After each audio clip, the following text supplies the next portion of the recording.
So if you avoid these pointers, your UK visa will not be rejected. Knowing your university address is also very important.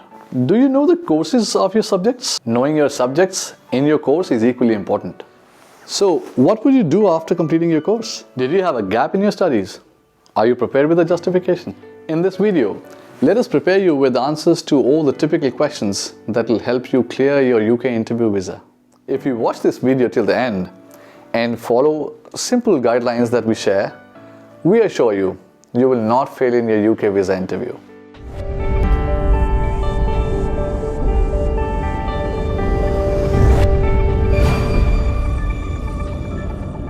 Hello and welcome back to our channel.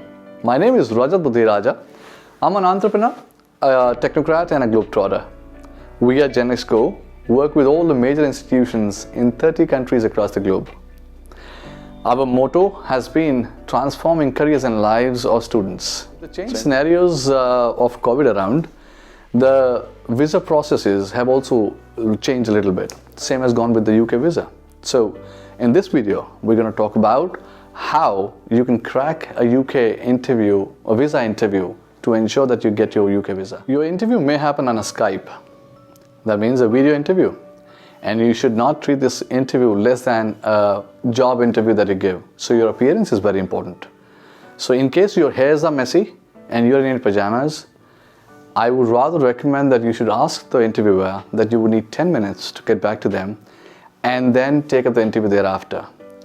Be neatly dressed, be decently dressed, just as though you're giving an interview for your job. Your look does matter. So let's talk about what happens during the interview, especially around how you should keep yourself. For example, avoid any nervousness. Easier said than done. But if you are nervous and you're not calm, you'll not be able to organize your answers well. For example, they would not mind if you do not understand a question and you ask them to please repeat the question again. If you're not able to understand their English or vocab, you can also go back and ask them humbly to rather rephrase the question.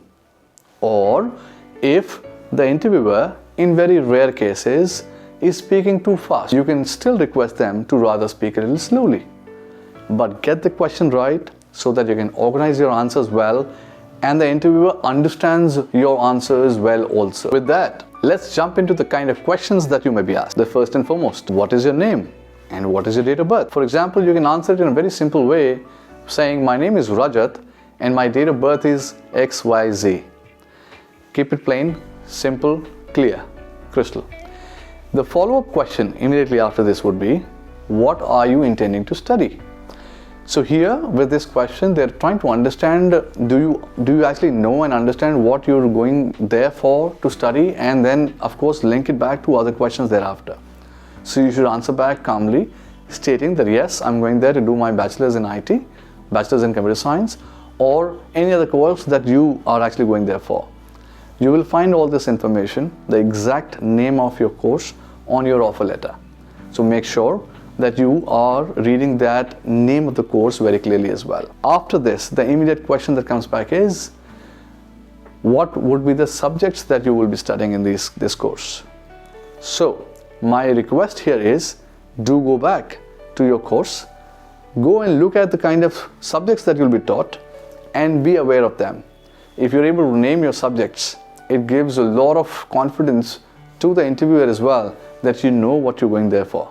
The next, the interviewer would like to know, which university are you doing this course from?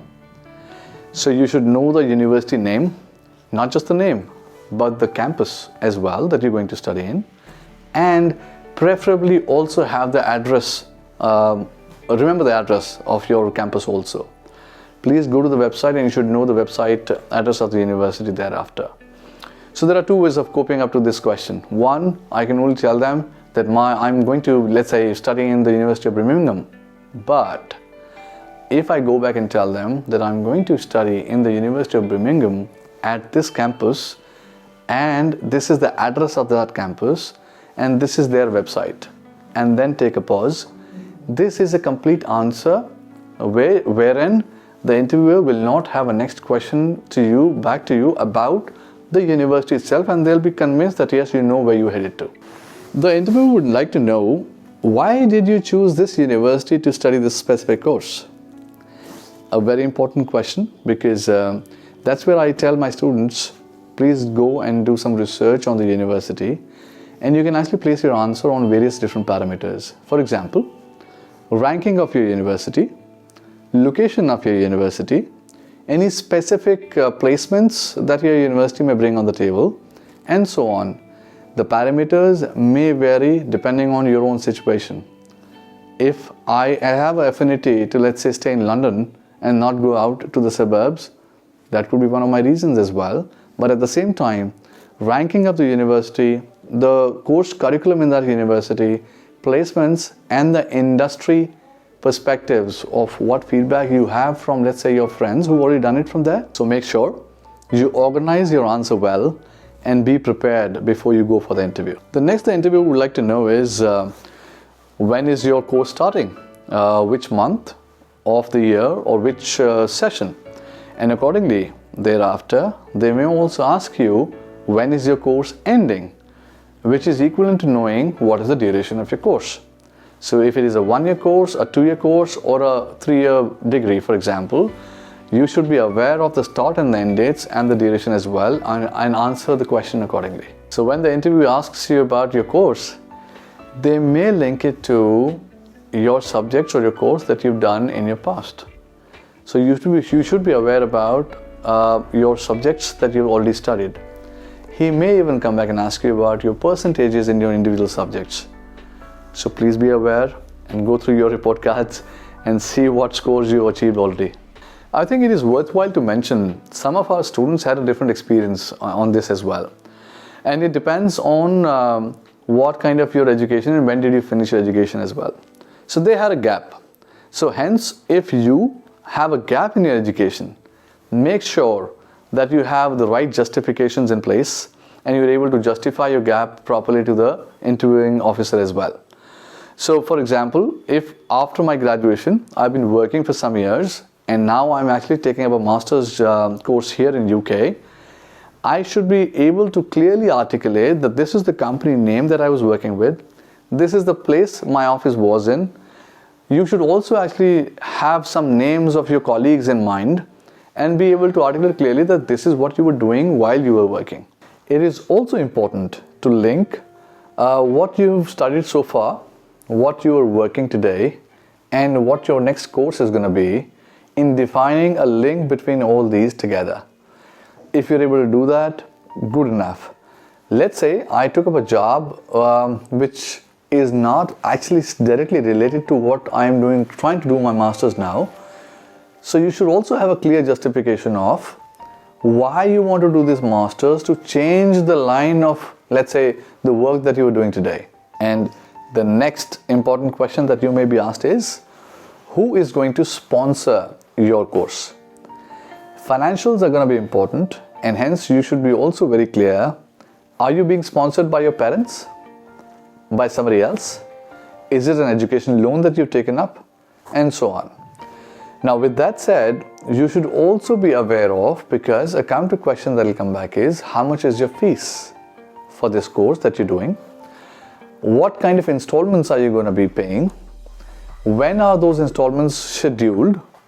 How do you plan to pay those installments? If my course fee, for example, is, let's say, £13,000, I would then pay them semester wise, which is half of it, which is £7.5. So I should be able to clearly articulate and tell them that for the first semester, this is what I'm paying.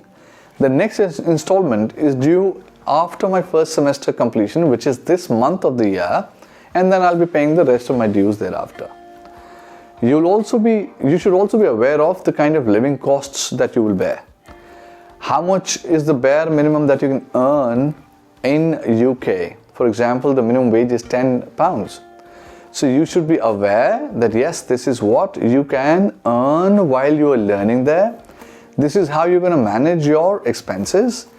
And as far as your sponsors are concerned, you should also be aware, if you've taken an education loan, what is the amount of education loan you've taken up, and how will you repay that? One of the most common questions that is being asked is, why do you choose UK as a destination of study?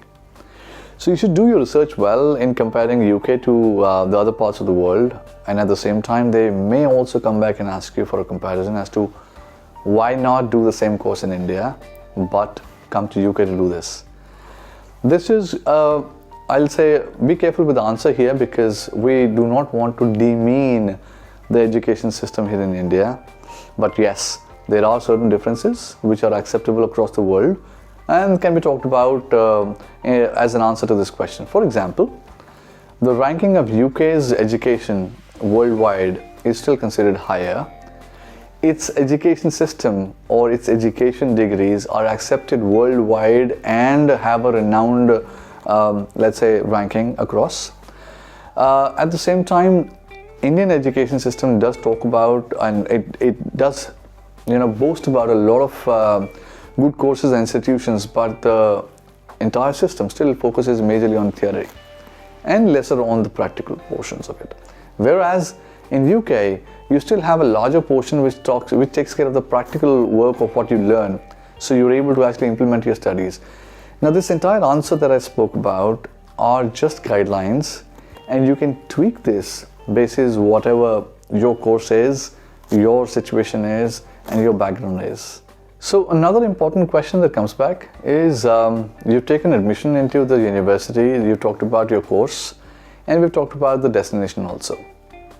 Where would you be staying while you are studying here in UK?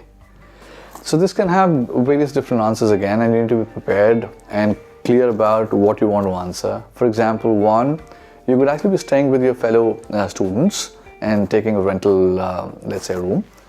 Two, I may have relatives around there in the same area, so I'll go and stay with my relatives. Or three, I'll go back and rather take an accommodation with which is university given accommodation within the premises there. So take a call, be prepared, and let the officer know that yes, this is what you intend to do. The officer may come back and ask you, what would you do after you complete your studies? A very important question, because you are either going to take up a job or you're going to do a business. In either cases, please do not focus on that you're going to stay back in the UK and then stay there forever, because that's not the intent that we are headed to right now. It is about the studies. So rather focus on bringing back that know-how, and that once you return after your studies to India, how you're going to grow and utilize this knowledge to grow yourself and your families. So if it is business, you should be aware that this course will lead you to doing a business and how it will help you grow that. So if you already have ideas of what businesses you're going to talk about, it is always beneficial. In case you would like to do a job, please do your research properly and ensure that you are aware of what kind of jobs are available in your kind of field after doing the course that after completing the course that you've taken up. Now, these jobs, you need to be aware of the companies who provide these kinds of jobs, both in UK and back when you're in India.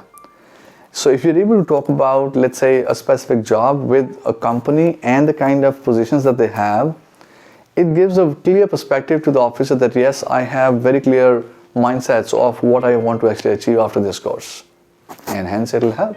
Is this the first time you're applying for a visa? A very simple, plain question. My recommendation is, do not lie. Do not lie. Whatever your status is, be honest and truthful and share your views there. It will only help you in the long run. So overall, remember to give clear, precise and simple answers. Stay calm. Don't get nervous.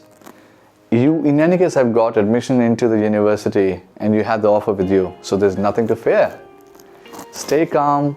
Get your thoughts organized. Answer in a systematic way. The more clear you're about yourself and what you want to do, the easier it is for the officer to get convinced that yes, he should give you this visa. So all the best. In case you're confused and need some help, please do go down to the description below and click on the link of free assessment and fill in your details. Our team is going to get back to you in 48 hours and will answer all your questions that lead you to your dream career.